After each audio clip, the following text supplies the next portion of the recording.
जिला कांग्रेस कार्यालय निकटस्थ महात्मा गांधी स्मृतिपीठ ठारे बौद्ध जिला कांग्रेस पक्षरु 78तम स्वाधीनता दिवस पालित।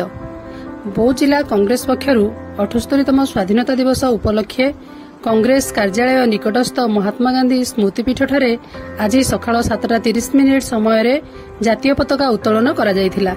एही अवसर में जिला कांग्रेस वरिष्ठ कर्मकर्ता शांतनु कुमार महापात्र जातीय पताका उत्तोलन करथिले। एही कार्यक्रम में जिला कांग्रेस वरिष्ठ नेता नवकुमार मिश्र, तारिणी कुमार जेना, पंकज कुमार कर्ण, बुधदेव प्रधान, प्रताप पंडा, रोहितेश्वर बेहेरा, वेणुधर मेहर, झरिया साहू, पोलस्ती प्रधान, अभिलाष स्वाई, प्रमिल सेठी, शिव बेहेरा, गुलजार मोहम्मद, पंकज मेहर, आशीष साहू प्रमुख देश को स्वाधीन करथिबा महामनीषी मानकर स्मृतिचारण करथिले। कार्यक्रम शेष में महात्मा गांधी एवं अन्यान्य बरपुत्रଙ୍କୁ पुष्पमाल्य अर्पण कला परे मिष्टान्न बंटन करा जायथिला।